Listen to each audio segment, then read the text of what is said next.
Welcome to the Language Alchemy Podcast, and thank you for joining me today. This is your host, Alejandra Siroka, a transformative communication teacher and coach who is devoted to helping multicultural individuals, change agents, and couples engaged in personal growth transform their lives and relationships through conscious communication. Thank you so much for being here today. I am so looking forward to today's episode in which I have a very special guest. Her name is Leila Reyes. Leila has been supporting survivors of childhood sexual abuse for over 2 decades, being herself a survivor of childhood sexual abuse. Her personal journey is a testament to the kind of healing and transformation that's possible for us human beings. She's learned to navigate challenges and be able to reclaim her voice, her confidence, and her sense of self. She also holds a master's degree in social work. She's a certified Calling in the One, conscious uncoupling, and spiritual divorce, and a graduate of the Hakami approach, which is a somatic psychotherapy approach. She is also an international award-winning author of the book Freedom from Shame, Trauma, Forgiveness, and Healing from Sexual Abuse, a book that I am holding right here and that I highly recommend not only to those of you listeners who may have experienced sexual abuse, but also to any of you who may know someone who has experienced sexual abuse, or if you help others who have had that experience. I want to share with you that I met Leila years ago. I don't know how many years it's been, Leila, because we both study with the same psychospiritual teacher, Jennifer Wellwood. And I also had the honor of guiding Leila in communication coaching sessions. Leila, welcome to the Language Alchemy Podcast. Thank you so much for saying yes. Oh, absolutely. Thank you, Alejandra. I'm so looking forward to this conversation with you. Let's start by telling the audience about your story. You wrote a beautiful book that got recently published called Freedom from Shame, Trauma, Forgiveness, and Healing from Sexual Abuse.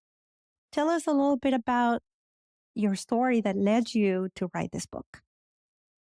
I was sexually abused by my father, and when I was a young pre-adolescent girl. And when I was about 24 years old, I got engaged to be married. And I was over the moon excited. I was planning my future and, happy family. And then the next morning I woke up and I kind of had a realization that I was going to have children and I would need to be the one responsible for their safety. And they were just thoughts in my heart at the time. Didn't want them to grow up knowing the pain and shame that I had experienced. And so that morning I got in my car and I drove 2 hours to confront my father. And I gave him an ultimatum. I said, either you're going to get help and we're going to heal this, or you're not going to be in my life and you will never know your grandchildren. And so in that moment, I didn't know. I was like shaking inside of my whole body. And I really didn't know what the result of that would be. But he stood up. And the next day we were in therapy. And so we began this journey of healing. And over the years, he became one of my best friends until his death, 2021. And he also became a loving and safe grandfather, mentor to my children who are now grown and off on their own lives. And so this journey from my own healing from this and a restorative practices is really what I'm about here is, giving, there's a segment of the population. When we look at who can be helped, this is where in my own story, my father was not a pedophile. So we have to identify that. What is a pedophile and what is somebody who has sexually abused a child? And there's a very distinct difference. A pedophile has a sexual attraction to children, And so that is something a little bit different that I do not work with. Mm-hmm. In my situation and with my father, the abuse was more of power and maladaptive coping strategies for what was going on in the family. And my father himself was also sexually abused. So there's a very distinct thing. This segment of people who harm others does not have a sexual attraction to children, and they usually do not reoffend. So we had that kind of in my back pocket a little bit, right? That took you a long time I was just to going to say it. figure out, because when you were 24 years old and you woke up and you said, okay, Well, I need to talk to my father first. That took a lot of bravery. And you mentioned something that you talk a lot about in the book, which is shame. mm, Tell us a little bit about why is it that people who I have several friends and clients who have been sexually abused as children by someone in the family, and all of them have told me this experience that they've had of shame. Tell us a little bit about why that happens so that our right. listeners can understand that. Absolutely. So in the moment that the abuse happens, there's an internalization that happens. This isn't about somebody who hurt me. This is something I've done. So we internalize it, make it more about ourselves. Like there must be something wrong with me that my father did this. You know, I'm not good enough, or I'm not loved, or I don't matter. That was my go-to. So in the moment that this trauma happens, this abuse happens, there's a meaning that we make out of that event. And there's nobody there to correct the meaning. Here we are internalizing it. And then what I've noticed that happens is that moment we're inside of a child's mind, right? And a child's mind at 5, 10 years old does not have the capacity to think like an adult. We can't things in their proper places. We can't understand what is actually happening. So we internalize it. We say, this is about me. This is something I did. And so we don't just have this happen and then 20 years later, we're grown up and can understand it. What happens is we grow up very slowly, breath by breath, minute by minute, decade by decade, without having this interpretation of what happened corrected. And so we grow up very slowly. And how I see that happening is now we have this enmeshment between our younger self, who doesn't have the capacity to make sense of it, and our adult self, who knows it's not our fault. Like, it's easy to say that, but because of the enmeshment and because it's inside of us, we aren't able to separate that out very easily. We usually need some help to be able to get these two parts apart so that we can ground ourselves in who we are today with the capacities that we have to interpret things correctly. To say it's not my fault. This is something that was done to me, and I was an innocent child. We have to bring in compassion now for that younger part. What we tend to do, we're not actually taking the responsibility of grounding ourselves in our adult, mature presence. We're actually pushing this part away, which takes us deeper into the shame, takes us further away from the healing. And what we need to do is ground ourselves in this adult, mature presence, and then bring that part to us. Oh, sweetheart, darling. We need to understand that this part of us misinterpreted what happened to us. Mm-hmm. Yeah. Thank you. Yeah. And when you were 24, I mean, we now know that it takes about 26 years old for our neofrontal cortex to develop. When you were 24, it sounds like this event of getting engaged helped you realize it was not my fault. It's your father who Yeah, needs I to don't get think help. that happened then. I don't think so. You're right about that was a moment of courage. That was a moment of my love for these future children Yeah. being stronger than my fear of my father, because even though he abused me, I still feared his rejection. Right.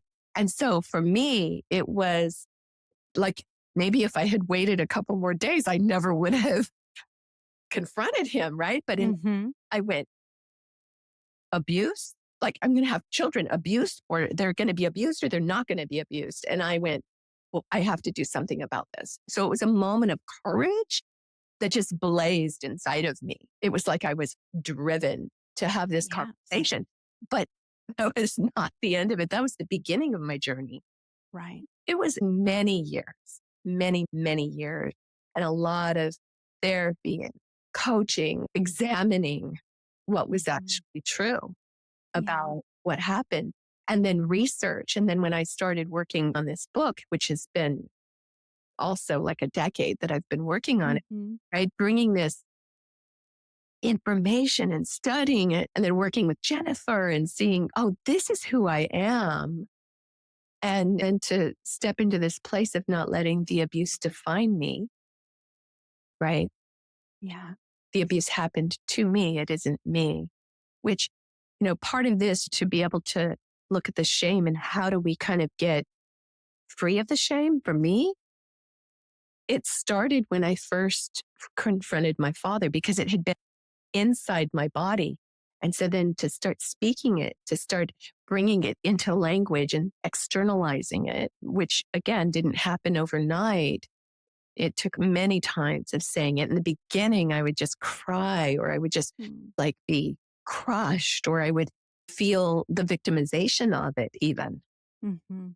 Right. It seems like that moment, which of course, as you're describing it, was the culmination of so many other previous moments for you when you finally drove and confronted your father. You mentioned courage. I see it as such an act of bravery. And also, like the future version of you came in How? and Mhm. said, it's time to do something about Yeah, this. yeah. You are now becoming an adult. You need to do this for your future beings who are not here yet. Right. You need to do I, this. And that inner resourcing of that future version of you yes, came in, and it was choiceless. You had no choice but to drive and confront him. exactly. I'm in awe of Mhm. this part of you and this part of us that knows something inside, that knows we have to be able to have that bravery, that courage to say something out loud. In your book, you shared that for children who have been sexually abused, it takes them a while to say it out loud. I've had clients who have never said it out loud Right. until they themselves had adult children, until the Me Too movement happened, Mm. and they realized, oh, I'm not alone. I'm also had that experience. So I can now have a voice and say it out loud. How is that for you? Did you say it out loud for the first time when you confronted your father, or did you tell others? Who did you tell? That's a really good question. The first time that I said it out loud was on a piece of paper and I wrote about it. Mm, And my father actually found it. And so he came into my room and he's waving it over me in my space, in my mm, like 16, and mhm, waving it over. We're not talking about this, yelling at me. That attempt, saying something, at getting support, at getting help, put me back into a deeper secrecy, a deeper shame. I think it took even more courage to say, this is the turning point for me. This is a fork in the road. I actually said to him, we are going to talk about this. mm, And so it was kind of bringing that forward. But the place of first speaking it out loud, I couldn't say the words. mhm. It would actually get caught in my throat and I couldn't get it out. And then over time, as I continued to work with us, with therapists, with support, it turned into anger. Now, here I am, the way that it would come out of my mouth was very blaming and very angry. I say it like prickly place Yeah. in my prickly time in my life to be around me when I was working through that. And then what I started noticing over time, especially working with my book, is how many people have this experience. Because when I let people know I've written this book, I'm going to say 80 to 90% of the time I hear, oh, I had something similar happen to me. Mm. These are not reported. So it's way more than what we realize. And these people will even say to me, this is the first time I've said it out loud. Yeah. And so to be able to have a place, when I look at the big picture here, I look at, okay, I've healed from this. Where your greatest wounds are, there lies your genius, as Joseph Campbell. And I'm turning that into a purpose. And my purpose is the inner commitment that I have is I'm ending childhood sexual abuse. That's what I'm committed to. Now, how it gets expressed through this book, or it gets expressed in creating a safe place for somebody to share their story, to come forward and speak their experience out loud, and then working with survivors to shift their thinking and have a different relationship with themselves. Now, if you have this other relationship, this healthy relationship with yourself, and you're taking the proper seat in your own life, in your own experience, you're going to make different choices in who you're in relationship with. You're going to make different choices in how you show up and how you relate, how you connect with people. And this in turn is going to have a huge impact on the quality of relationships that we're in, which impacts what we're doing in them and how we're protecting our children. You said in your book that I'm going to read from here that the cases that are reported, 1 in 4 girls and 1 in 6 boys are sexually abused before the age of 18. Your commitment is tremendous, Leila, and I fully support your commitment and your bravery and your love for the world to end childhood abuse. Yeah. I also want to say that when I heard you say just a few minutes ago, when you said to your father, we are going to talk about this, your voice changed. That was the voice of power. It had resonance. It was the voice of the adult in you, which is what happens when we're an adult. We are able to have power. We have power of our choices and we have more responsibilities, which we don't have when we are children. And also, I heard you when you started the journey of not being able to communicate that out loud and that it would get stuck in your throat and words would not come out. Because in the work I do, and you know this work too, when we're not speaking from the belly center, when we don't have access to that belly center and we haven't worked to cultivate connection to that center of intelligence, then usually our voice gets stuck and there's no volume coming out. We want to say something, but it comes out muddled or without volume. It's not clear. It's not confident. You mentioned something very beautiful, which is that you got help. You asked for support. Something that I learned reading in your book is that usually people who have had the experience of sexual abuse as children, they not only not talk about it, but also they find it very difficult to ask for support. I'd love for you to talk about the importance of asking for support. First, let's look at the reasons we wouldn't ask for support. Yeah. Right? Because there's a belief that we have that either we're undeserving of it. These are very subconscious beliefs. Like I said earlier, I don't matter is one of my core beliefs. Let's just use that one because I know it the best. If I don't matter, then the logic goes, I wouldn't get the support that would matter to me. There's many reasons to ask for support, but one that I think really makes a lot of sense with what our conversation is right now is from that enmeshment. The thinking of that child and the thinking of the adult are so entwined that it is incredibly difficult to discern what's actually true. about what happened, about you, about the experience, and it can get very muddled. Mm. So by having support with somebody who really understands how all of that works, you're able to separate the pieces out enough to be able to interpret things more correctly. When you're doing this, what actually happens is you start to shift your relationship with what happened. Mm. You start to shift your relationship with yourself. You start to go, oh, this wasn't my fault. This isn't about me. And when that happens, then you have your foot in the door for more healing, right? And then it just goes from there. So really asking for support is first, it's one of those moments of courage to step outside of this limited experience and step into the hope of something different, to step into the faith that there's something else out there for you, that you can understand, that you can have a different life that feels more fulfilling. Because I tell you, when you're inside of that belief, when you're inside of that enmeshment, it is a very lonely, confusing place.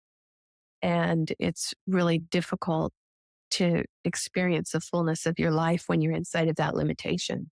Mhm. And I can imagine that limitation. I know it from working with people too. That limitation then defines, like you were saying, other aspects of your life Mhm. that you are not aware of. So you need support from an authority figure, a boss, or you need support from a colleague. You also don't ask for support. Mhm. Or you feel loneliness in the family you have created, or even with a group of friends that you have, you don't share certain things about yourself. So you feel that loneliness, and this limiting identity and belief then impacts how you relate to Yeah. every aspect of your Yes. life. Would you agree with that? Yes. And it reinforces this enmeshment and it's the beliefs that you have. What we don't realize when we're so in the middle of it is that we're actually creating something through that. So now the abuse happened to you, yes, but the abuse is not happening to you now. If it is, then you need a different kind of help for sure. But if the abuse is not happening to you now, but it's still impacting your life, and it's not the abuse. This is a really important point. It's not the abuse that's causing the problem today. It's your interpretation of the abuse. It's the meaning that you make about the abuse. If you're not going to ask for support, what we're doing is we're actually creating a place where we're collecting evidence of our aloneness. Mhm. Because if we don't ask for support, we never get to actually have the experience of being supported. Or if somebody tries to support us and we say, oh, no, no, no.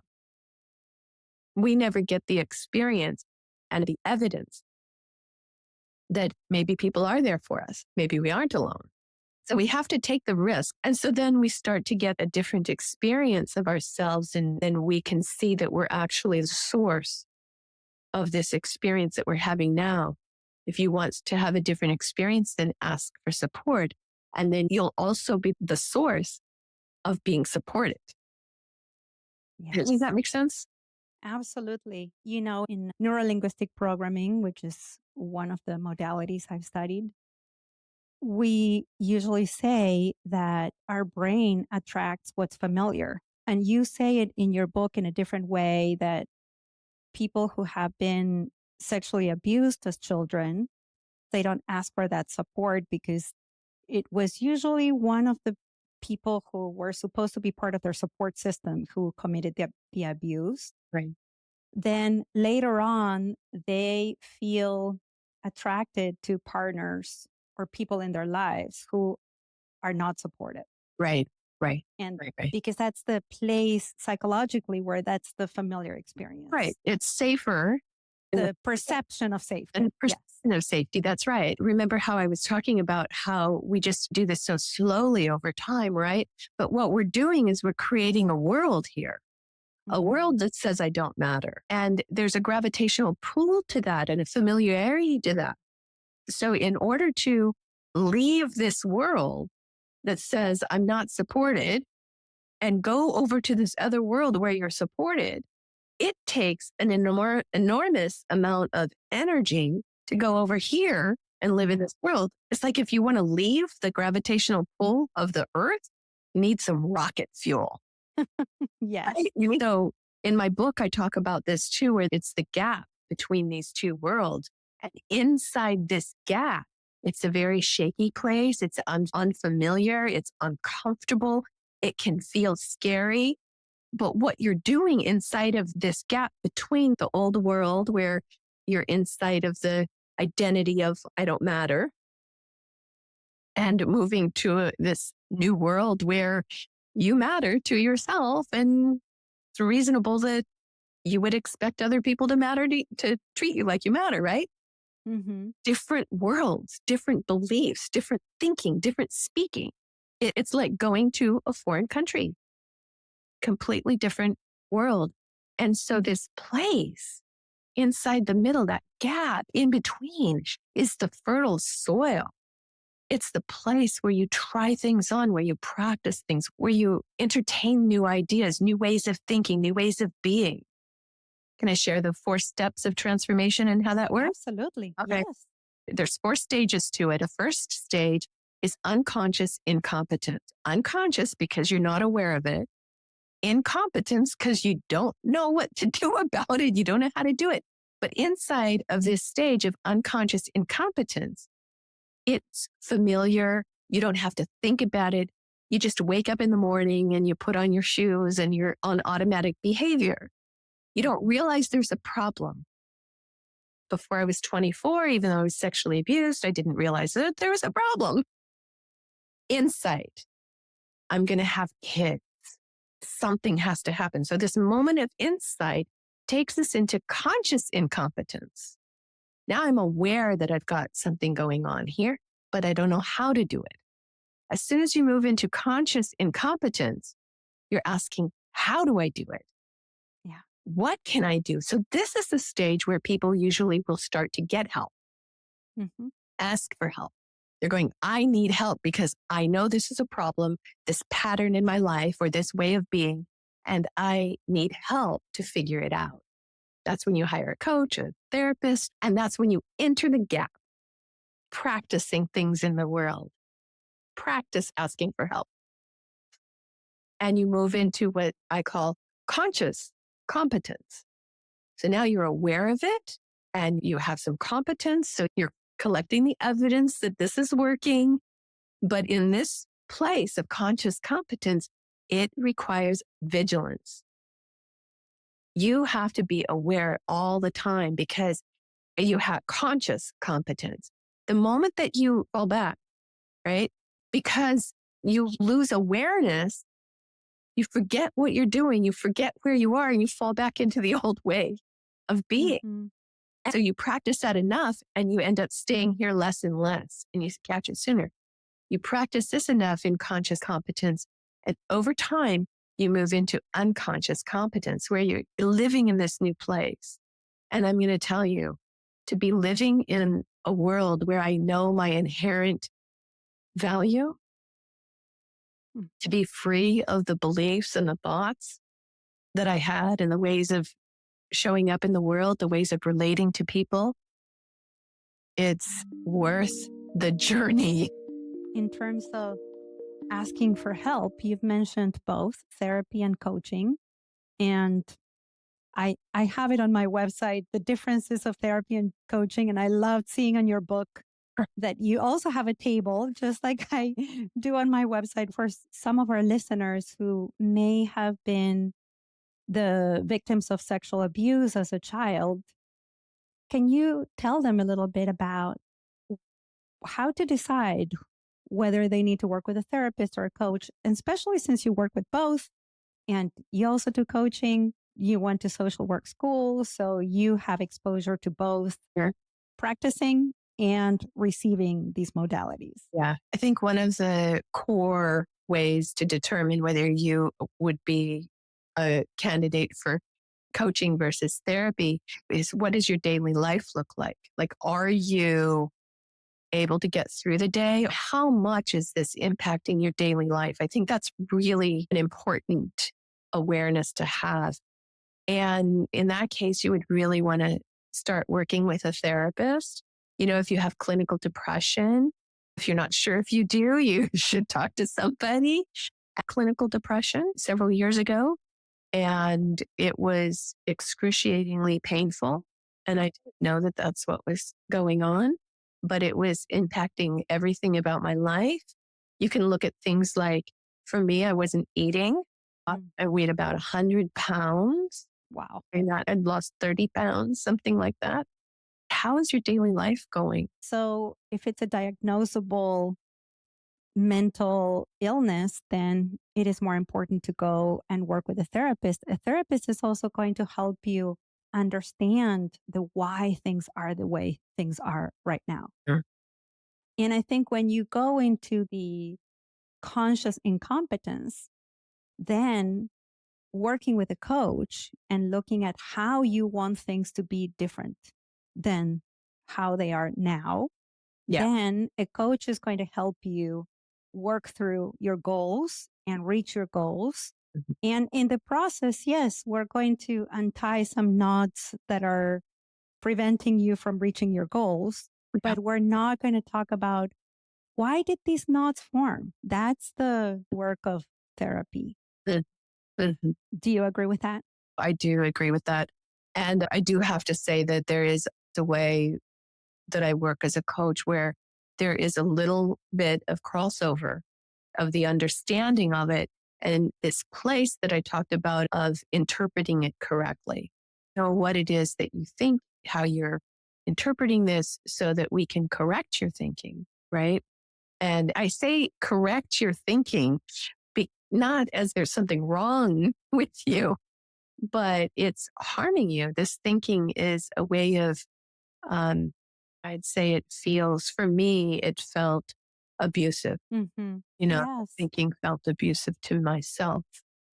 And I think that when I'm hearing you say correct, I'm hearing you say, let's get an accurate way of Yeah. thinking. Yeah. Because the quote unquote incorrect way of thinking, which got stuck in us when we were a child, having that hard experience, is more black and white. Yeah. And it's not accurate. It doesn't take into account other complex factors that back then we were not psychologically developed to understand the complexity of what happened. And that's why we need to have compassion for that part of ourselves that made that interpretation. And when we look at it from that perspective, we can say, bravo to that young child who made that interpretation, even though it was inaccurate for what they made it mean. At the time, it got them through it. Yeah. Yeah. Yeah. Thank you. Yeah. I want to kind of like look into in your book, you talk about the importance of talking about having had the experience of being sexually abused, not keeping it to yourself, and the freedom that it gives you to keep talking about this each time. Yeah. What would you say to listeners who do not talk about this, have not talked about it? Mm. What would you recommend? Why is it important to learn to have a voice and talk about what happened to them? Yeah. I'd say that the biggest piece around that is that shame lives in secrecy. Shame lives inside of our bodies. Then the way that we can get free of the shame is to speak it out loud. Start somewhere, even if it's speaking it out loud in the dark. Get it out of your body. If it's speaking it in front of a mirror, some people sing in the shower, tell your story in the shower. The more that you say it out loud, the more freedom you're going to have from the shame of that initial event, from when that first thing happened. We have the power through our voice, through what we say, to free ourselves from the shame that has been stuck inside of us for so long. Yeah. Thank you. Yeah. Well, Leila, what I've heard from you is that if someone has had the experience of sexual abuse as a child, that it is so important to get help, Yeah. whether it is with a therapist or a coach, to understand that they're not alone and work with the shame that they may not even know is there, to also learn to see with an adult vision that they were not responsible for what happened and that they are a valuable, deserving Mm. human being, and to tell others and to learn to talk about this with others so that they can get liberated from the shackles of the experience they had as a child, which they no longer have. Have I left anything out? Out? The only thing I would add is, and I think this is really important, is that place where we need to have compassion for the part of us that went through that experience and the choices that we made, even throughout our lives, without the awareness that we were living from that interpretation. We need to give that part compassion and kindness and tenderness and understanding instead of condemnation and shaming that part of ourselves. Thank you. And I would add actually one more. Yeah, Healing and transformation is possible. absolutely. 100%. All we have to do is take that first courageous step to get help, to get support, and that freedom is out. Beautiful. Thank you so much, Leila. It's just been such an honor to know you, to Mm. witness part of your transformation and growth. I'm so grateful that we keep learning and growing together as we both keep asking for support in our own lives and working through our beliefs. And I love the work you are doing supporting others. Speaking of which, how can others find you to get your support, to Yeah. get your book? Tell us about where people can find you. Well, my website, leilareyes.com, LeilaReyes, leilareyes.com. I do have my book on Amazon, but I want to really encourage people to go to independent bookstores and support our independent bookstore owners, keep them in business. We are going to add all these links in the show notes, Leila's website and the title of her book. So go to the show notes and you'll find all the links there. Once again, Leila, thank you so, so much.